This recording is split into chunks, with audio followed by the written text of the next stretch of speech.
Hello and welcome to another episode of the All Things Considered CX podcast.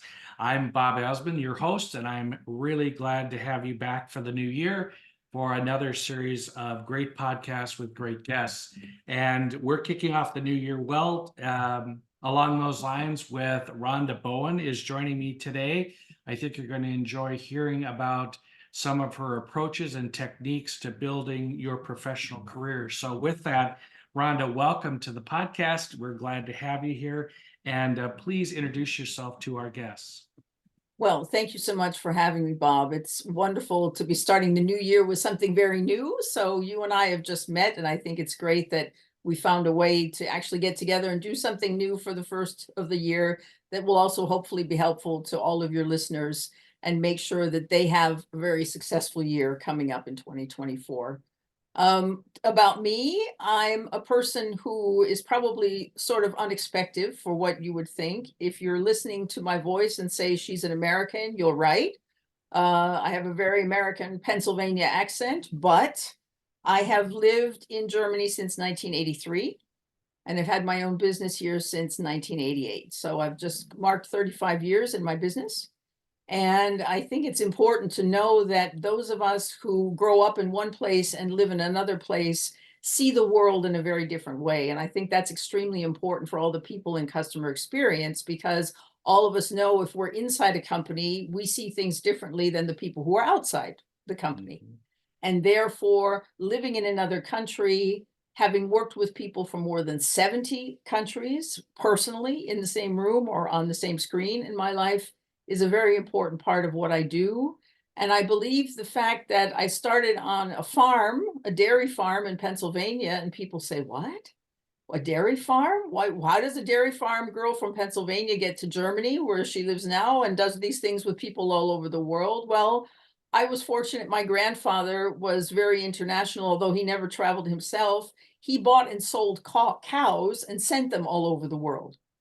So as a child, I had a cow in various places. My own cows were sold. And so I had this idea that at some point I need to go there. And I had a geography teacher who'd been all over the world.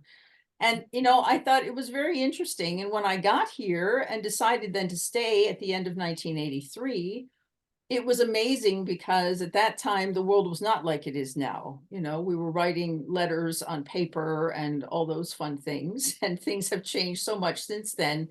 But the thing that I think is so important is that we just need to keep reinventing ourselves. And that's one of the things that happens with customer experience, I think, because customers change, the environment changes, the medium we use to interact with a person can exchange. There can be so many changes going on, and I think being abreast of those things is what's so important. And I hope what I'll be able to give some insights into today as far as the communication part goes, and what that means for you as a person in customer experience, but also what that has to do with your customers and how they're relating to you and your company. Mm-hmm.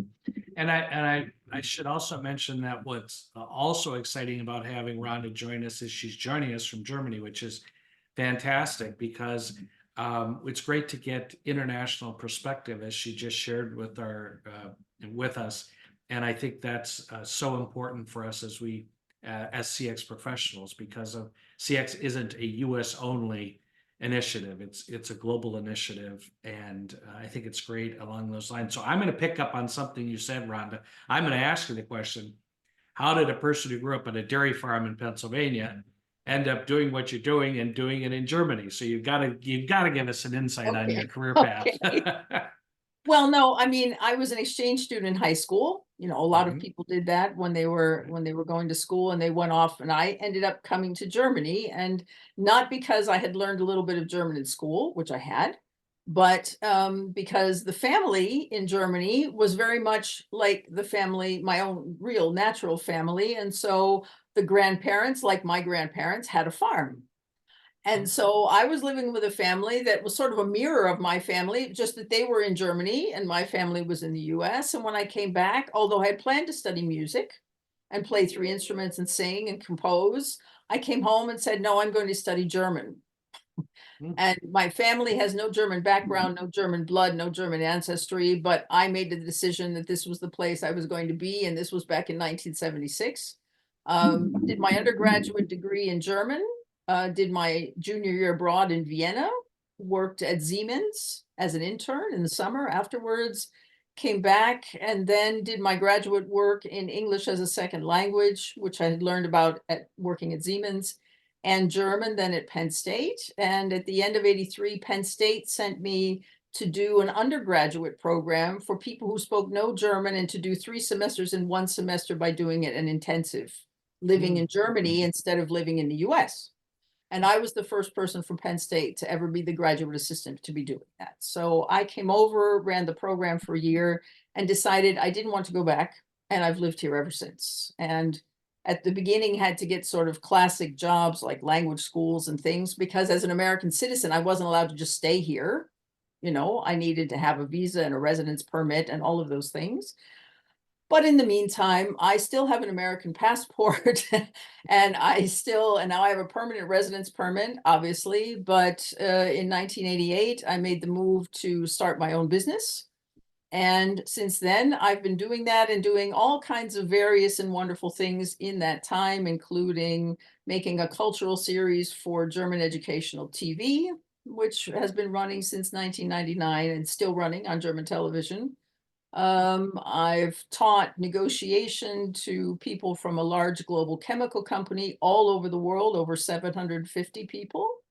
And so negotiating with government officials is my expertise, not prices and sales quotas and whatever. This is really a whole different kind of negotiation. And it means you have to be so much more aware of what's going on the other side of the table. Because if I want to buy a car and I don't like the dealer, I just go to another dealership.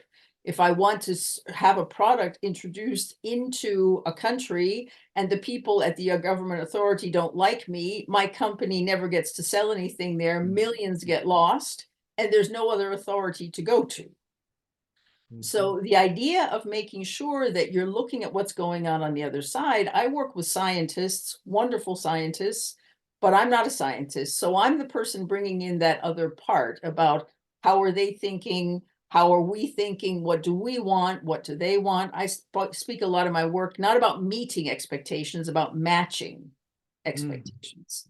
And I think that's so important for people in customer experience, because what you think is the right thing for a customer, maybe it is, maybe it's not. But if you don't know what they're expecting and they don't know what to expect from you, then maybe you're never getting together. And that may be a big, huge part of the problem why the communication isn't working, for example. And so I talk about this matching expectations. And I think that makes a big difference in making sure that you have that second pair of glasses on, or your antennas out, or however you want to call it, to make sure you really understand what's going on the other side. That makes the communication so much easier then.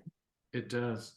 And I want to build on a point you made there about the cross-functional nature of customer experience, because it really is oftentimes customer experience individuals, whether they're an individual contributor or a leader of a team, have to cut across all the different parts of the organization, marketing, operations, finance, you name it. They're probably involved in some of that at some point in time as they're trying to drive initiatives through the organization. So, and conversely, while that's great, it's cross-functional. The converse to that is it's challenging. And how do they work across the organization? Can you talk a little bit more about what you've seen in your experiences and what might be some tips for our professionals to try to do that more effectively? Yeah, let me tell you a story about a lady that it was in a middle management position in the implementation part of a huge IT SaaS company, which is American but operates all over the world. And she in Germany is the third of 5 departments that all talk to the same client. So we have pre-sales, and then we have sales, and then we have implementation, and then we have support, and then we have maintenance. All 5 of these departments must all speak to the client, but about different things and at different times and for different reasons. The biggest problem in this company was she was in the middle. The salespeople who've been working with a client forever, and once the contract was signed, people were still coming back to the salesman and saying, so when are you going to start implementing our project? the salesman thinking, oh, the guy wants to start right away. I'll tell him we'll start next month. And when the implementation manager reached out and said, you're scheduled for 3 months from today, they said, no, no, no, no. The sales guy told me we're starting this month. And you see what's going on. It's internal lack of alignment, which is then causing all of the trouble to the outside with the client. And the client doesn't know who to speak to about what. Handover isn't being done seriously. And I always say it's like being in a big company. I'm sure a lot of people here have experienced this. You're in a meeting room and the walls are all made of glass.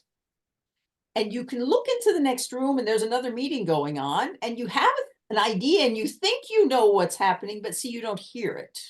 Mhm. And so what are you doing? You're trying to figure out what's going on without having all the input. And that's why I talk about, you don't have to worry about getting through a glass ceiling. Don't worry about getting to the next level. You first have to get through the glass walls. Wow. You have to know what's going on at your own level, which is why I do this in a program which I call Connect to Climb. If you're not connected here, you're not going to climb up to the next level. And that's all based on this experience because I actually sat with this woman plus all of the other heads of these other 4 departments. And we spent an entire day working through who does what with whom when, and set up an entire system to make sure that everybody was on the same page. And we then got rid of all of this client distraction, disorientation, confusion that was going on, because then people knew, oh yeah, I love my sales guy, but he's not responsible for me anymore. Now I have to talk to this lady because she's in charge of implementation. If that's not clear to clients, if they don't know who to go for what, then they keep going back to the person they like, or the person they've spent the most time with, or the guy they just happened to get on the phone. Well, but see, that's not going to help in the end, because what's important, of course, is getting the right information from the right person at the right time. And so that's exactly what this program does. It makes sure that everybody sits down and comes out to what exactly has to be done to make sure the client knows what's going on. And I think that's a huge part of customer experience, making sure that the communication to the client is clear, not just from one person, but from all of the different groups in a matrix Right. organization, as you said, that have to make sure that everybody's aligned on that. It's like, the sale's done, so the rest should happen just by chance, as opposed to onboarding the customer and explaining it. I mean, I think we've all had experiences where a sale's been made and you call the salesperson, they say, well, I'm done with you. You have to go over to this department. Well, when were you going to tell me that? Right. Exactly. And if you tell me that, I'll follow instructions really well. I'll go to Yeah. the department you tell me to, but you got to tell me where that department is. So so that makes a lot of sense to me. I run into that too with operating mechanisms among departments. If we layer now on the cultural aspect and the difference in cultures, because you work with companies that are international, and I'm sure a lot of our listeners do as well, how does that aspect come into play with the cultural on top of the matrix and everything else? If I'm dealing with somebody, if I'm in the US and dealing with my team in Europe or vice versa. Mhm. Yeah. Well, the important thing is, the tagline for my company is insights and support for communication across cultures.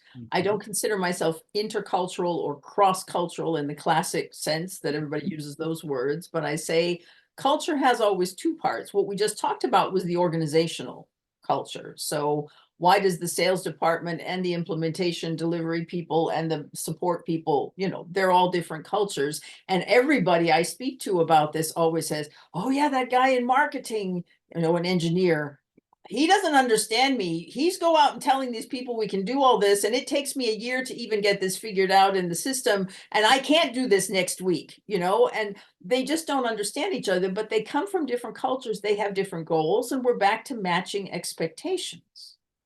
It's Mhm. exactly the same thing. The other problem, of course, is, and I've found very often, if I take 2 people, one from China and one from Germany, and if they're both engineers and I sit them down and they do something together, it often works better than the marketing person and the engineering person from the same company, even if they grew up in the same town and their offices are 3 doors down from each other. I often find that the mentality that we have is not only based so much on where we grew up, but engineers are engineers and marketing people are marketing people. And in a lot of senses, their culture as an organizational culture is much stronger and much easier for them to get along. And the geographical culture doesn't make as big a difference anymore. When I went to Japan the first time to work, everybody said, "Oh, Rhonda, you have to learn how to hand business cards to people and two hands and who bows lowest and who looks whom in the eye and all of those wonderful things that you could learn out Right. of all kinds of books and internet pages and whatever."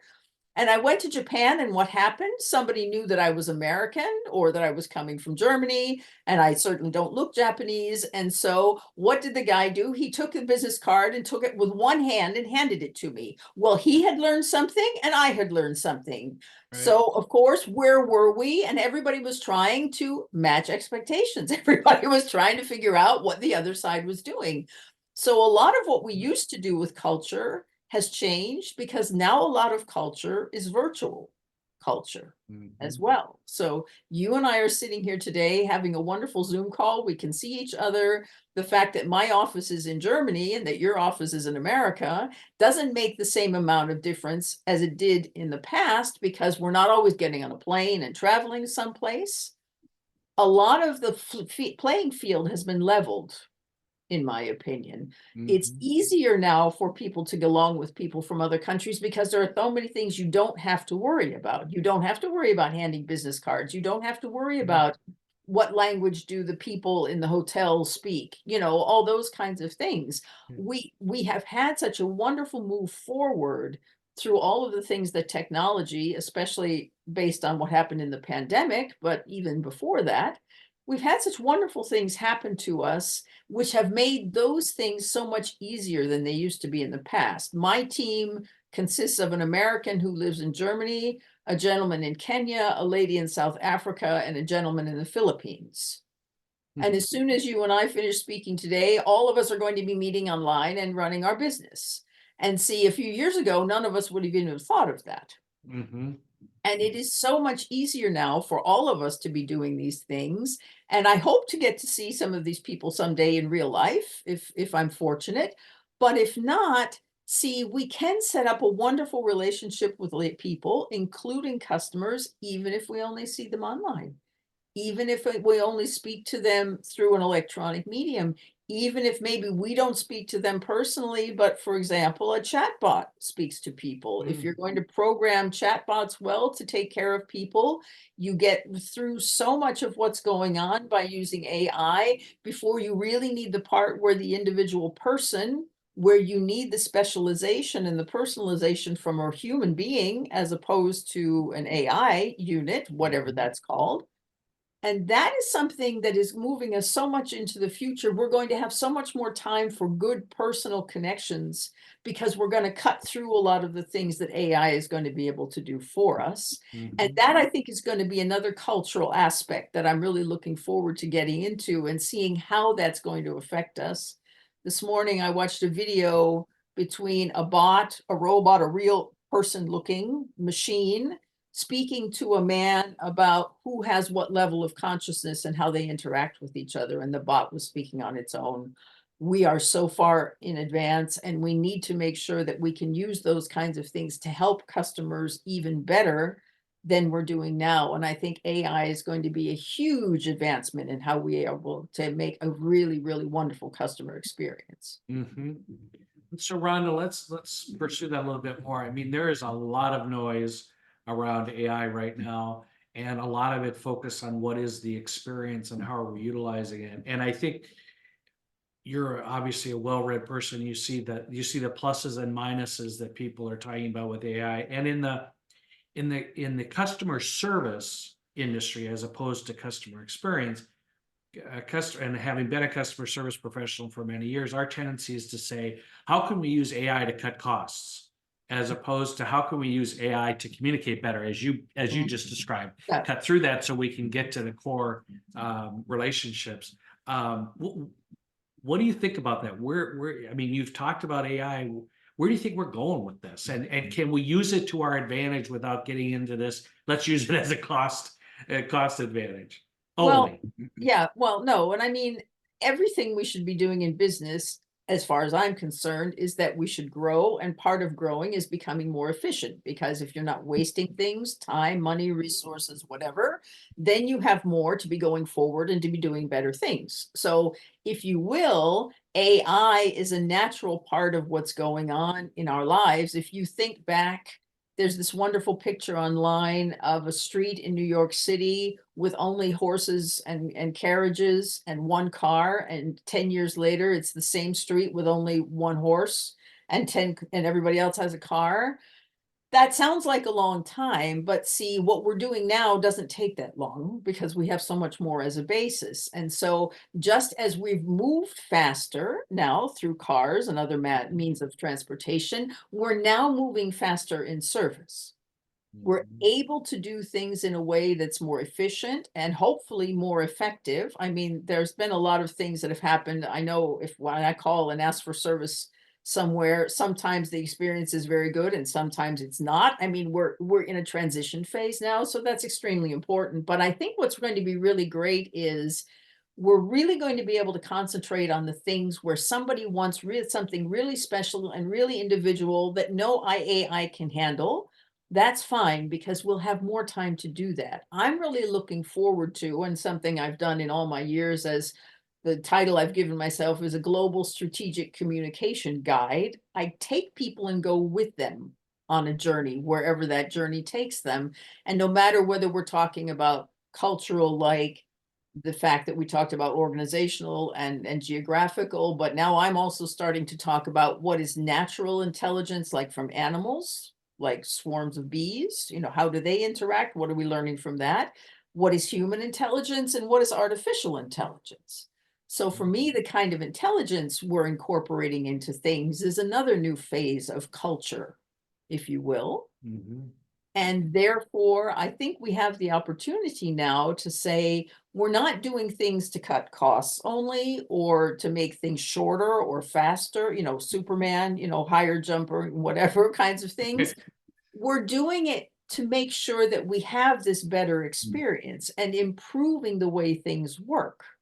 And I think it's so important for us to remember that when that happens, we are then leaving space and time open for us to be creating new things, to work on innovation, to try to find ways to do things that we haven't done them before. If we get rid of the routine, the normal things, and something or someone else is taking care of that, we as people who are really trying to put value into the world have the opportunity to find ways to do value in new ways that are creative and innovative, and then give even more service to our customers and make sure that their lives are being improved through that as well.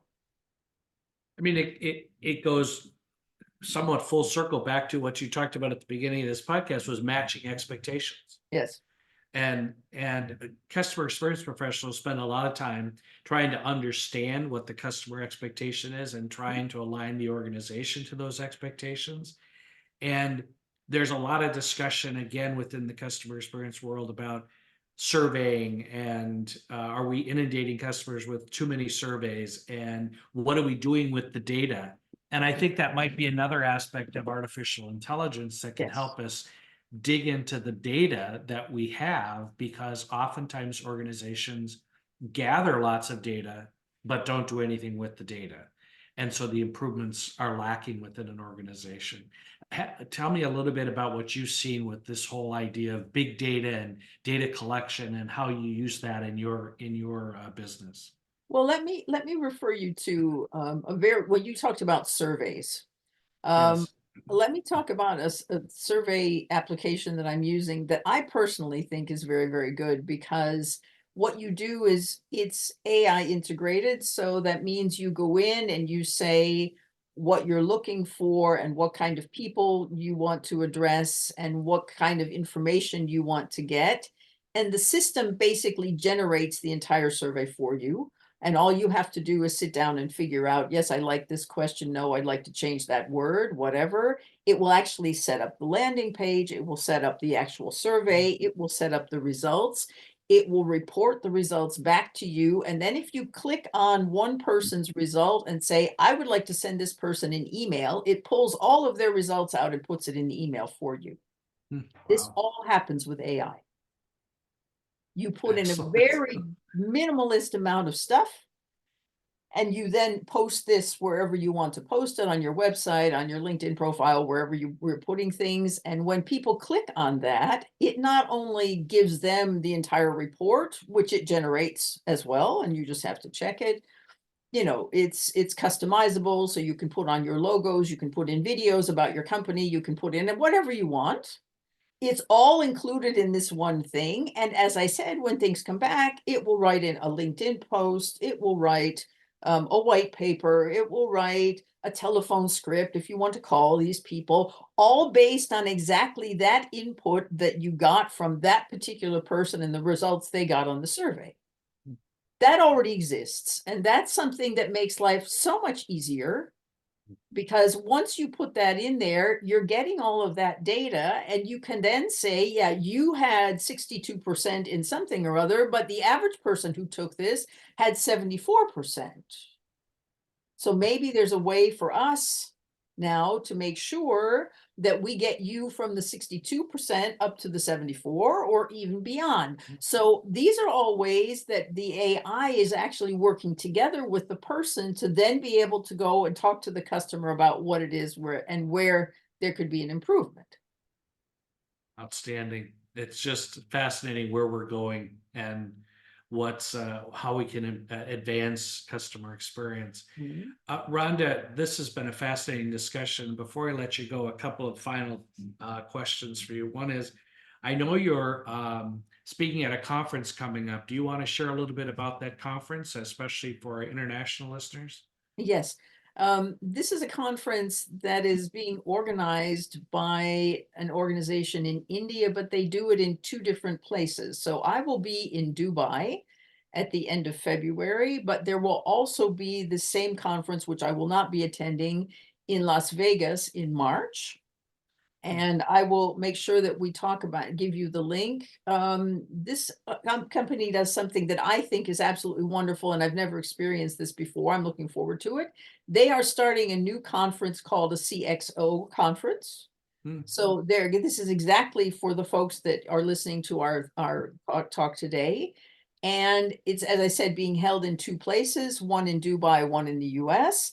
The other thing that's important is this conference doesn't take place on its own. It's in parallel with four other conferences. So they're all taking place in the same building, and you can go and look at what's happening for the CXOs, but I will also be on a panel for the education conference. There'll be a health conference. There are all these things running in parallel. And if you come to one, you get a chance to choose all of the other ones. So it may be for listeners in our audience today who are CXOs, it may be, though, if they're in health, for example, there'll also be a health conference going on. So it Right. cross-populates, and I think it's absolutely wonderful and gives people the opportunity. We'll make sure that the link goes in the notes so that everybody would have a chance to see if they would like to come either to Dubai, and then you could talk to me in person, or if not, there will be other colleagues doing a similar conference then in Las Vegas. Sounds great. And I will, listeners, provide those links when we post the podcast. And last but not least, Rhonda, how do listeners get in touch with you or learn more about what you're doing, having been intrigued by our conversation today? Well, let me say one other link that I'll send that I think is really important. As we were talking about artificial intelligence, there's a wonderful website called There's an AI for That.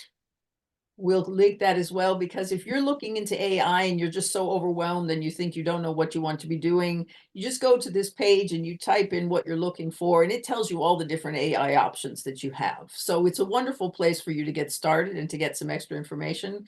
But if you'd like to talk to a real person, that would be me, then I will also make sure that there'll be a link to what I call a value exchange call. All that means is that you go online, you fill in one of those little forms from another service, not the one, this is an older form that I've had, and you tell me what you're interested in.